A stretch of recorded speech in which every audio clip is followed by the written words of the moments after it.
하나님 말씀은 마태복음 27장 45절부터 56절까지 말씀입니다. 생명의 삶 38페이지부터 39페이지까지 말씀입니다. 마태복음 27장 45절에서 56절까지 말씀. 찾으셨으면 우리 한 목소리로 같이 합독하도록 하겠습니다. 제6시로부터 온 땅에 어둠이 임하여 제9시까지 계속되더니 제9시쯤에 예수께서 크게 소리질러 이르시되 엘리 엘리 라마 사박다니 하시니 이는 곧 나의 하나님 나의 하나님 어찌하여 나를 버리셨나이까 하는 뜻이라. 그래서 섰던 자 중 어떤 이들이 듣고 이르되 이 사람이 엘리야를 부른다 하고 그 중에 한 사람이 곧 달려가서 해면을 가져다가 신 포도주에 적시어 갈 때 꿰어 마시게 하거늘 그 남은 사람들이 이르되 가만두라 엘리야가 와서 그를 구원하나 보자 하더라. 예수께서 다시 크게 소리 지르시고 영혼이 떠나시니라. 이에 성소 휘장이 위로부터 아래까지 찢어져 둘이 되고 땅이 진동하며 바위가 터지고 무덤들이 열리며 자던 성도의 몸이 많이 일어나되 예수의 부활 후에 그들이 무덤에서 나와서 거룩한 성에 들어가 많은 사람에게 보이니라. 백부장과 및 함께 예수를 지키던 자들이 지진과 그 일어난 일들을 보고 심히 두려워하여 이르되 이는 진실로 하나님의 아들이었도다 하더라. 예수를 섬기며 갈릴리에서부터 따라온 많은 여자가 거기 있어 멀리서 바라보고 있으니 그 중에는 막달라 마리아와 또 야고보와 요셉의 어머니 마리아와 또 세베대의 아들들의 어머니도 있더라. 아멘. 오늘 읽었던 오늘 지금 내용 어떤 내용인지 우리 오늘의 말씀 요약 함께 보도록 하겠습니다. 어둠이 제6시부터 계속되더니 제9시쯤에 예수님이 엘리 엘리 라마 사박다니라고 외친 후 돌아가십니다.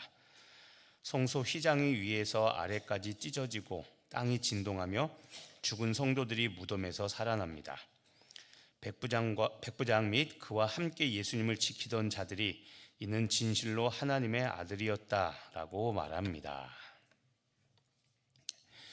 오늘은 십자가에서 예수님께서 이제 완전히 돌아가시는 그 모습 그리고 그 모습을 지켜본 사람들의 내용들을 기록을 하고 있습니다. 오늘 45절 보니까 예수님이 십자가에 달리시고 제6시 유대인 시간은 지금 우리가 쓰는 시간에 숫자 6을 더하면 그것이 시간이라고 했죠. 6이니까 6을 더하면 12, 그러니까 낮 12시입니다. 6시, 6시는 정오 12시입니다. 12시가 되었을 때 온 세상에 어둠이 임했습니다. 그리고 9시, 오후 3시까지 온 세상에 어둠이 임해서 캄캄했다고 이야기합니다. 누가복음에는 해가 빛을 잃었다고 그렇게 오늘 상황을 똑같은 상황을 해가 빛을 잃었다고 말합니다. 그러니까 보면 온 땅에 어둠이 임해서 제9시 오후 3시까지 임했다는데 이거는 그냥 여러분 우리 생각은 깜깜해진 게 아니라 누가복음 표현에 의하면 해가 사라진 겁니다. 그러니까는 12시부터 3시까지는 하루 중에 가장 밝을 때입니다. 가장 뜨거울 때죠. 해가 뜨거울 때. 그런데 그때 해가 사라져서 한밤중이 된 겁니다. 기상이변이 일어난 겁니다. 그러니까 우리가 생각하는 적당한 어둠이 아니라 낮인데도 불구하고 특히 가장 밝아야 될 낮 12시부터 오후 3시까지 이때 이 세상이 갑자기 밤으로 바뀌어버린 겁니다. 이 말은 모든 사람들, 이 세상에 거하는 모든 사람들이 뭔가 알게 되었다는 겁니다. 기상이변을 통해 뭔가 큰일 났구나라는 것을 알게 되었다는 거죠. 그거는 하나님께서 그렇게 메시아 예수님을 죽인 그 아픔과 슬픔을 해가 빛을 잃게 하면서 그렇게 표현하신 겁니다. 예수님은 돌아가실 때 46절에 보니까 제9시쯤입니다. 오후 3시죠. 그때쯤 돌아가셨습니다. 아침 9시에 아침 9시에 십자가에 못 박히셨고요. 그리고 한 6시간을 십자가에 달려 계시다가 다른 사람들에 비해서 일찍, 보통 십자가에 달리면 하루 정도 지날 때까지 사람의 목숨이 붙어 있다고 합니다. 왜냐하면 십자가형은 인간에게 가장 큰 고통을 끝까지 주면서 죽이도록 그렇게 목적을 한 것인데, 예수님은 고통을 견디다 못해 사람들보다 일찍, 예상보다 일찍 오후 3시에 돌아가셨습니다. 돌아가실 때 엘리 엘리 라마 사박다니라고 예수님께서는 소리치셨습니다. 우리가 아는 것처럼 나의 하나님, 나의 하나님, 어찌하여 나를 버리셨나이까. 자, 버리심입니다. 버림받으셨습니다.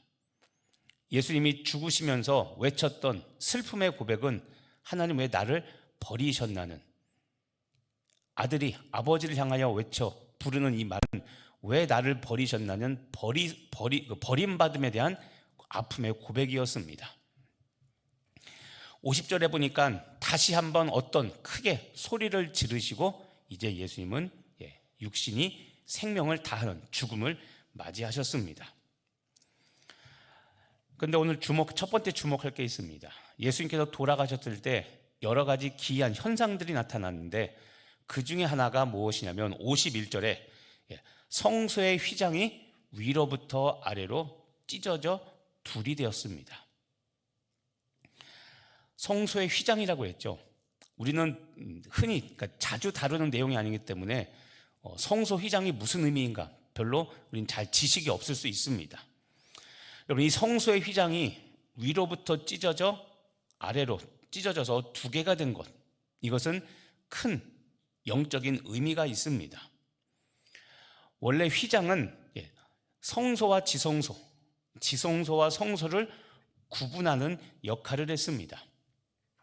화면에 보시면 이게 성막 또는 성전의 모습이었습니다. 당시 성전은 안쪽으로 한 3분의 1 정도를 지성소라고 부르고 뒷부분 3분의 2 정도 되는 것을 성소라고 부릅니다. 지성소와 성소로 성전은 나뉘어져 있는데 이 지성소와 성소를 구분하는 가운데 커튼 같은 게 있습니다. 이것을 우리가 휘장이라고 부릅니다. 근데 이 휘장이 위로부터 아래로 찢어져서 둘이 되었다는 겁니다. 지금 말씀한 것처럼 휘장은 지성소와 성소를 구분하는 역할입니다. 성소는 제사장들이 그 안에 들어가 제사를 지내는 공간입니다.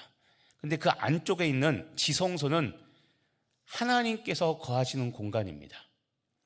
물론 여러분, 이거는 상징입니다. 하나님은 온 땅 어디에나 다 계시지만 특별히 하나님은 내가 성전에 거하는데, 여기서 성전에 거한다고 할 때 하나님은 저 지성소 안에 거하고 계셨습니다.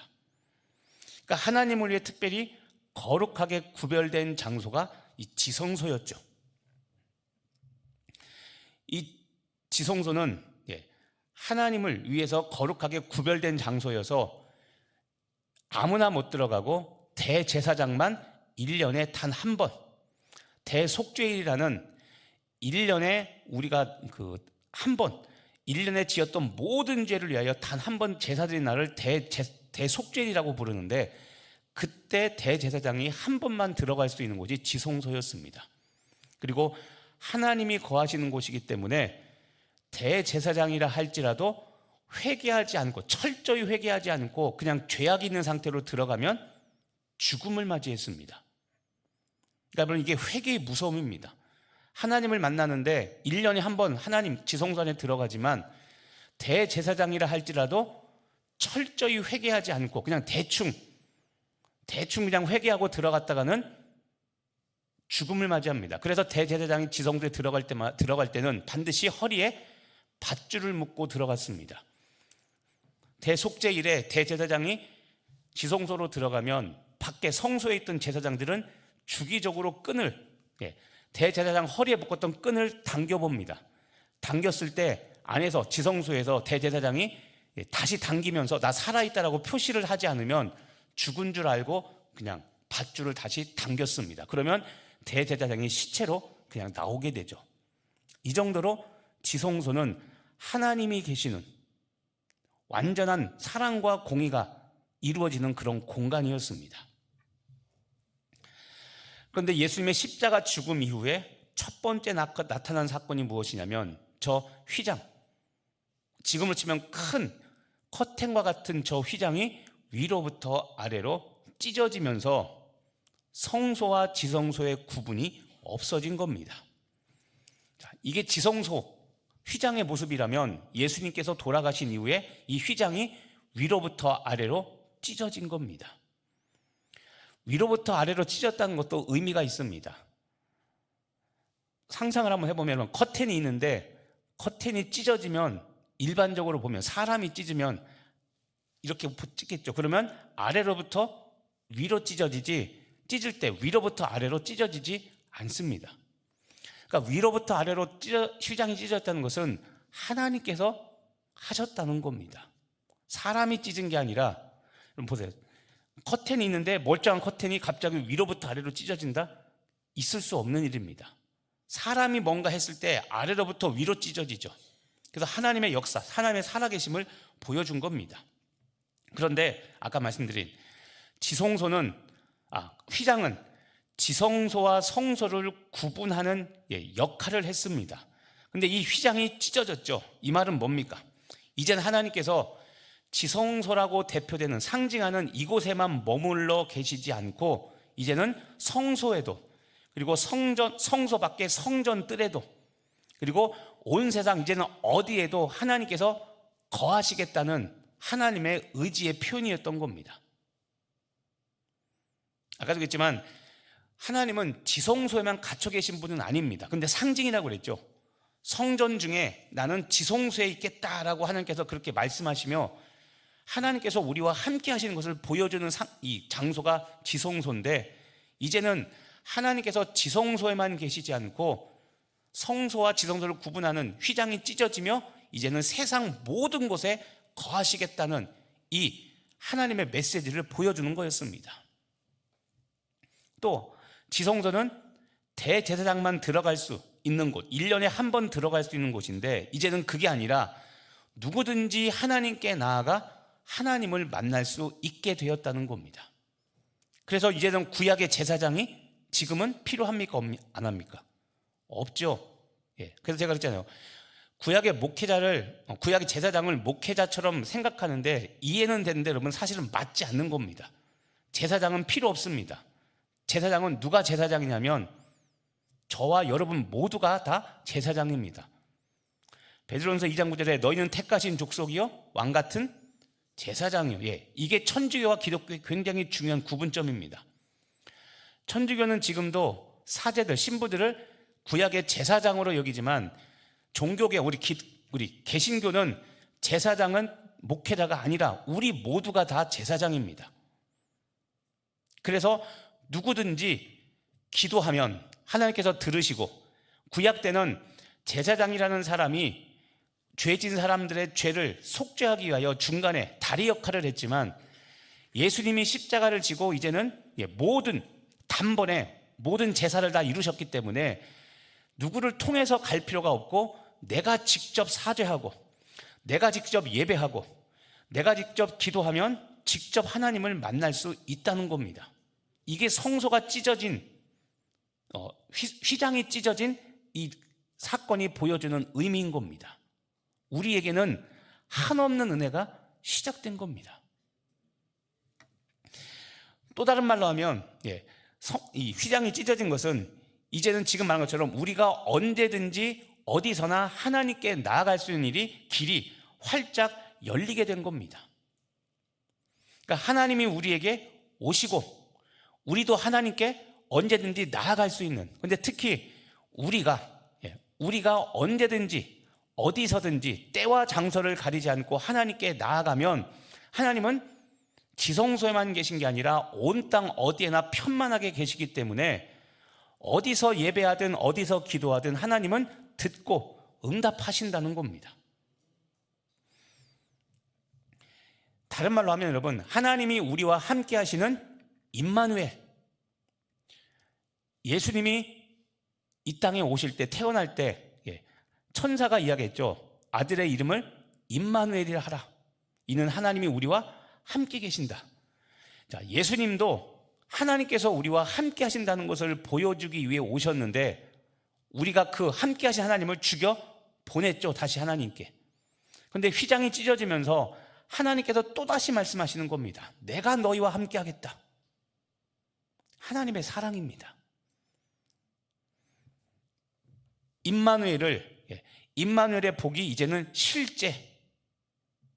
실제가 되는 역사가 바로 휘장이 찢어진 사건입니다. 그러니까 여러분, 하나님은 예수님의 십자가 죽음 이후에 휘장을 찢으시면서 더 적극적으로 우리에게 오신 겁니다.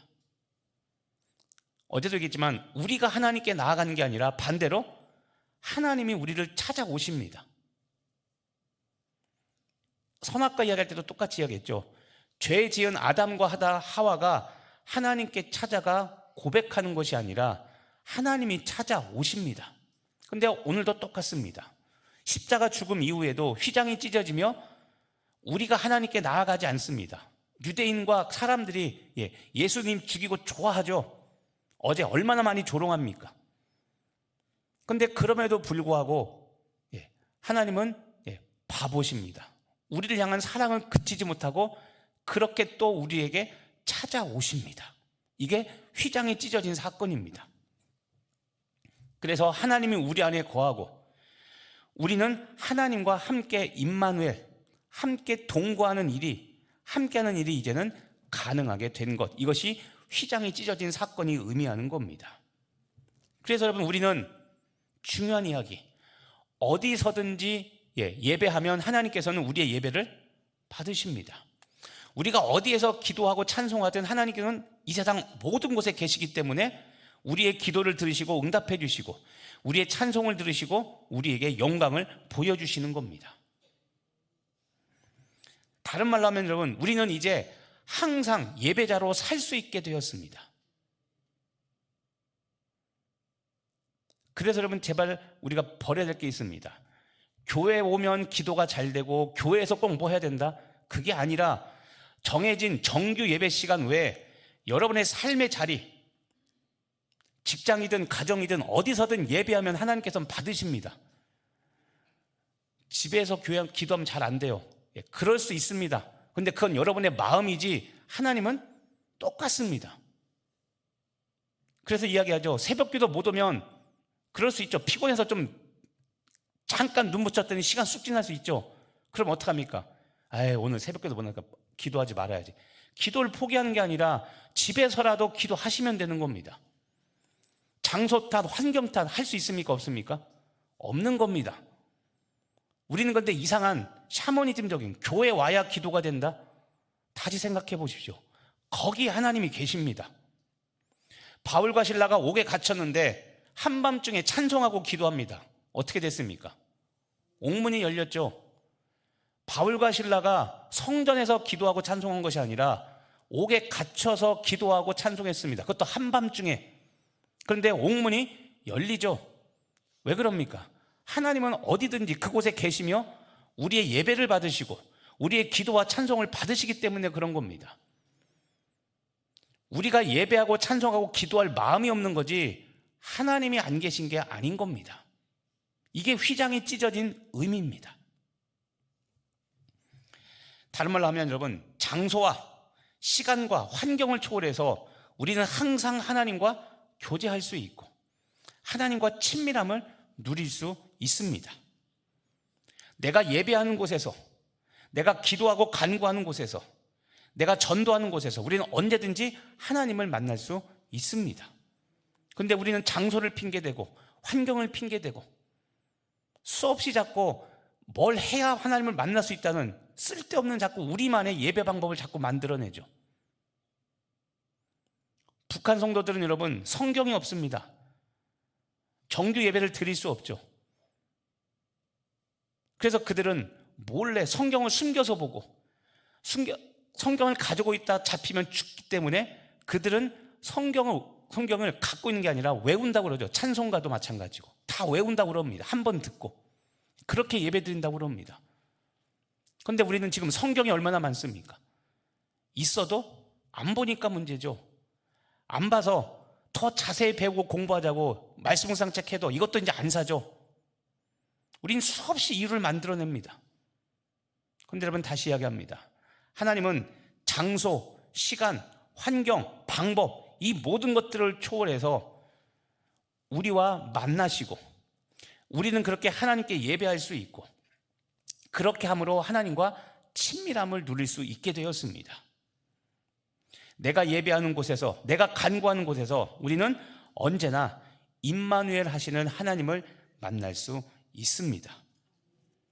휘장이 찢어졌다는 것은 하나님이 언제 어디서든 우리와 함께 하신다는 좋은 이야기지만, 또 하나는 여러분, 이제 우리는 예배하지 않는 것, 기도하지 않는 것, 하나님과 함께 동행하지 않는 것에 대해서 핑계댈 수 없기 때문에 주님 만났을 때 여러분, 이것은 우리에게 분명히 책임을 물으신다는 겁니다. 이제 언제 어디서 무엇을 하든 상황이 어떻든 항상 하나님과 동행하시는 여러분 되길 간절히 바랍니다. 두 번째 나타난 사건이 있습니다. 예수님이 돌아가시고 나서 두 번째 나타난 사건이 무엇이냐면 52절과 53절입니다. 자, 무덤이 열리고 잠자는 성도가 일어나는 신비한 현상이 일어납니다. 여러분 보십시오. 무덤이 열리고 무덤에 잠자던 성도들이 일어난다. 이거 언제 일어나야 되는 일인지 아십니까? 부활 때 일어나는 겁니다. 예수님 재림 때 무덤 속에 잠자던 자 그때 다시 일어나. 그때 가사에 나오는 게 바로 저겁니다. 무덤이 열리고 자던 자, 잠자던 자가 다시 일어납니다. 이게 부활, 예수님께서 재림하실 때 일어날 일인데, 이런 일이 사람들의 눈에 환상으로 보이는 겁니다. 그래서 많은 사람에게 보였다고 되어 있죠. 많은 사람이 보게 되었다고 그랬죠. 이게 뭡니까? 무덤이 열리고 무덤에 잠자던 성도들이 다시 일어나게 된 게 무엇이냐면, 예수님의 죽음이 죄와 사망의 권세를 깨뜨렸다는 것을 하나님께서 우리에게 보여주신 겁니다. 자, 재밌죠? 죽었습니다. 예수님은 지금 죽음을 맞이했는데 무덤이 열리고 잠자던 자들이 일어나는 것을 사람들이 보게 되면서 예수님의 죽음이 그냥 단순한 죽음이 아니라 죄와 사망의 권세를 깨뜨린, 그래서 정말 이분이 하나님이셨구나라는 것을 많은 사람들이 보게 되었다는 겁니다. 이것을 보게 된, 이 죄와 사망의 권세를 깨뜨린 예수님의 재림의 모습을 살짝 미리 본 사람들이 하는 고백이 있습니다. 자, 54절입니다. 백부장과 및 함께 예수를 지키던 자들이 그 지진과 일어난 일, 지금 이야기했던 무덤이 열리고 그 잠자던 자들이 일어난 이것을 보고, 그 일어난 일들을 보고 두려워하면서 이렇게 말합니다. 뭐라고 말합니까? 이는 진실로 하나님의 아들이었다. 네. 자, 하나님의 아들, 이게 메시아라는 뜻입니다. 재밌는 게 있습니다. 예수님이 살아계실 때는 몰랐는데 예수님이 죽고 나서 이런 기적이 일어나니까, 볼 수 없는 환상이 일어나니까 드디어 깨닫습니다. 무엇을 깨닫습니까? 우리가 죽인 예수가 바로 메시아였구나라는 것을 이제야 깨달았습니다. 그런데 여러분, 예수님이 메시아라는 이 고백의 내용도 중요한데 오늘 이거보다 더 중요한 게 있습니다.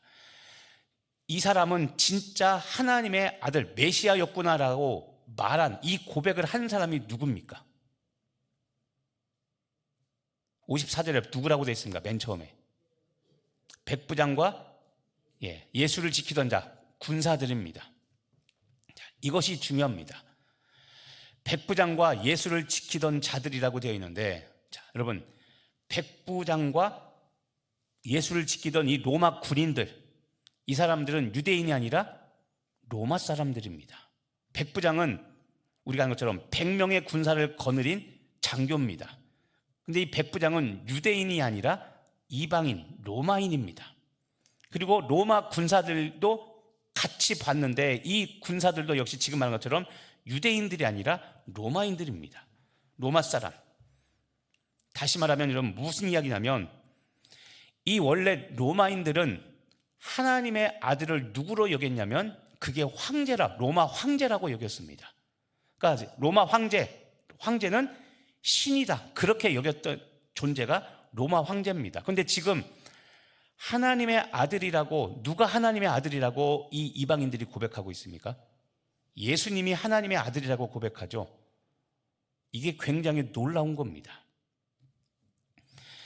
로마 백부장과 로마 군사들은 십자가에 달려 죽은 이 죄인, 괴수, 예수가 하나님의 아들 메시아라는 이 믿음이 지금 생겨버린 겁니다. 주목할 것은 이 사람들, 지금 하나님의 아들 메시아라고 고백한 이 사람들이 이방인이라는 사실입니다. 근데 여러분, 지금 예수님이 돌아가셨죠? 자, 바라바를 살리고 예수를 죽였습니다. 유대인들은 예수님을 하나님의 아들로 인정하지 않고 미친 사람으로 취급하며 정신병자로 취급하며 예수님을 죽음으로 몰아넣어 죽였습니다. 메시아를 알아봐야 될 유대인들은 예수님을 알아보지 못하고 메시아 예수님을 알아보지 못하고 죽였습니다. 근데 반면 지금 로마인 백부장과 군사들은, 이방인들은 예수님을 하나님의 아들이라고 지금 믿음의 고백을 하고 있죠. 이는 진실로 하나님의 아들이었다. 그리고 메시아인 예수님을 깨닫고 믿게 되었습니다. 정작 믿어야 될 사람들은 안 믿고, 믿지 않아도 될 사람들은 믿게 됐죠. 이게 중요한 겁니다. 자, 유대인과 이방인. 자, 유대인은 예수님을 보고 믿음의 눈이 닫혔습니다. 예수님께서 십자가 지기까지 공생의 3년에 예수님을 바라보며 그 십자가 길을 가졌던 그 예수님을 보면서 이들은 예수님이 하나님의 아들이라는 것을 오히려 부인하며 예수님을 죽였죠. 눈이 닫혔습니다. 믿음의 눈이 닫혔습니다. 그런데 오늘 예수님의 십자가 죽음을 보고 어떻게 됐습니까? 이방인들은 오히려 믿음의 눈이 열려 믿게 되었습니다. 이는 진실로 하나님의 아들이었다.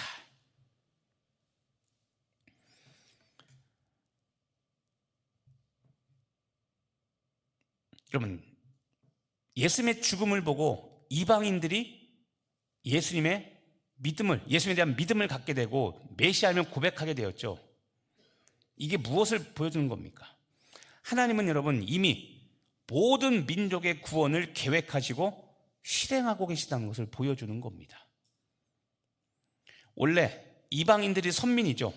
그들이 선택받아서 그들이 온 세상에 복음을 전해야 되는데 지금 그렇게 해야 될 사명을 가진 인간들이 오히려 예수님, 메시아, 구원하러 오신 예수님을 죽였습니다. 그럼 도대체 누가 복음을 전해야 될까? 그런데 하나님은 예수님의 죽음의 순간까지도 온 인류의 구원을 생각하시며 그 예수님의 죽음을 보고 이방인들이 예수님을 믿게 하신 겁니다. 이게 뭡니까? 땅끝까지 이르러 증인이 되게 하신 이 하나님의 구원 계획을 지금 오늘 예수님의 죽음을 통해서 이미 보여주고 계신 겁니다. 그래서 여러분, 구원은 차별이 없는 하나님의 은혜라고 우리가 말하는 겁니다. 우리 한민족도 정확히 따지면 이방인입니다. 우린 유대인 아니죠, 그렇죠? 우리가 지금 예수를 믿고 구원받게 된 게 무엇입니까? 오늘 예수님의 그 십자가 죽음 때문입니다. 그래서 우리에게도 복음이 흘러 들어왔죠. 자, 마지막으로 다시 한번 여러분 보고 싶습니다. 오늘 이 말씀이 주는 교훈이 무엇입니까? 오늘 이 말씀을 보면 여러분, 유대인들은 죽는 순간까지 예수님을 부인합니다. 그래서 죽이죠. 그런데 오히려 이방인들은 예수님이 죽는 순간에 믿음의 씨앗이 심겨져서 이방인들에게 구원이 시작이 됩니다. 똑같은 환경입니다. 예수님의 죽음, 다시 말하면 예수님의 공생애부터 죽음에 이르기까지 유대인들이든 이방인들이든 그 모습을 똑같이 봤습니다. 근데 여러분, 똑같이 봤습니다. 우리로 치면 똑같이 시작해서 똑같이 신앙생활을 했는데 믿음의 결과는 전혀 다르다는 겁니다. 먼저 믿었으니까 여러분 믿음이 있을 줄 아십니까? 천만의 말씀입니다. 심각한 이야기 하나 할까요? 저는 같은 목사인데도 구원의 확신 없는 사람을 본 적이 있습니다. 직분, 신앙 연수, 아무런 믿음의 증거가 될 수 없습니다, 여러분. 가서 복음 전해보면 압니다. 같은 교회를 다니고 같은 교회에서 같은 사역을 했어도 여러분, 믿음의 결과는 크게 다를 수 있습니다.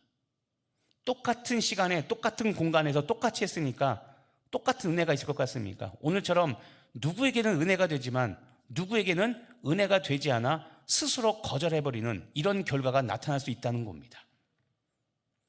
똑같은 것을 보고 배워도 여러분, 믿음의 눈이 열리지 않으면 오늘 유대인들처럼 거짓을 굳게 믿고 그것이 맞다는 자기 확신 속에 그렇게 자기 고집대로 살아갑니다. 그러니까 자기 부인이 아니라 자기 주장하며 살아갑니다. 신앙 용어, 기독교적인 용어 이야기하며 다 옳은 얘기하죠. 유대인과 이방인 모두 예수님의 생전의 모습을 받고 공생의 기간의 모습을 받고 지금 십자가 죽음을 똑같이 받습니다. 그런데 지금 말한 것처럼 유대인은 죽는 순간까지 예수님을 부인했지만 이방인들은 마지막 예수님의 죽는 순간에 예수님의 죽음을 보고 믿음이 생겨서 이제 이방인 구원이 시작됐음을 알렸고 그들이 믿음의 증인이 되었던 겁니다. 우리가 잘 아는 말씀이 있습니다. 여러분, 하나님 나라는 먼저 된 자가 나중되고 나중된 자가 먼저 될 수 있다는 이 말씀을 여러분, 우리가 오늘 마지막으로 기억하시기를 바랍니다. 여러분 중에 먼저 믿은 사람이 있습니다. 직분이 더 높고 부모님 때, 할아버지 할머니 때 믿고 먼저 된 사람이 있습니다. 먼저 된 사람은 먼저 됐다는 자만에 빠지지 마시고 나중된 자가 되지 않도록 극히 경계하고 조심하시며 겸손하게 신앙생활 하시길 바랍니다. 반대로 나중된 자, 나중에 출발해서 늦게 신앙생활 하신 분이 있다면 절망하거나 포기하지 마시고 먼저 된 사람이 되도록 여러분 방심하거나 게으르지 말고 부지런히 신앙생활하는 여러분 되길 바랍니다. 그리하여 주님 다시 오셨을 때, 재림하셨을 때 그때 모두 다 착하고 부지런한 종이라고 칭찬받는 여러분 되시기를 예수님의 이름으로 축복하며 기도합니다. 기도하겠습니다. 하나님, 오늘 예수님께서 돌아가셨습니다. 아침 9시에 십자가에 못 박히신 예수님은 오후 3시에 숨을 거두셨습니다. 난 12시부터 3시까지 온 세상에는 어둠이 임했고 예수님의 죽음을 그렇게 슬퍼했습니다. 그때 성소의 휘장이 찢어지며 이제 더 이상 하나님께서는 지성소에 갇혀 계시지 않고 우리와 함께 하시는 임마누엘의 약속을 이루셨습니다. 하나님, 장소, 시간, 환경, 도구, 방법 이런 것들 탓하지 않게 하여 주옵시고 내가 예배할 수 있는 장소가 따로 있는 것이 아니라 항상 하나님께서 나와 동행하시며 어느 곳에 있든지 나의 기도를 들으시고 나의 찬송을 받으시고 내가 드리는 예배를 받으시는 것을 믿고 항상 깨어 예배하며 살아가는 예배자로 살아가는 우리들 되게 하여 주옵소서. 예수님의 죽음을 본 이방인들이 이는 진실로 하나님의 아들이었다며 믿음의 고백을 하게 됩니다. 하나님, 우리도 똑같이 신앙생활 하나 같은 상급이 있을 걸로 기대하지 않고 하나님, 각자 주신 은혜를 따라 그리고 받은 사명을 따라 내가 해야 될 최선의 사명을 이루며 주님 다시 오시는 그날을 준비하는 우리 모두 되게 하여 주옵소서. 먼저 된 자들은 나중되지 않도록 항상 겸손히 신앙생활하게 하여 주옵시고 나중된 자들은 나중됐다고 포기하지 않게 하여 주옵시고 먼저 된 자가 될 때까지 믿음의 경주를 게을리하지 않는 우리 모두 되게 하여 주옵소서. 예수님의 이름으로 기도합니다.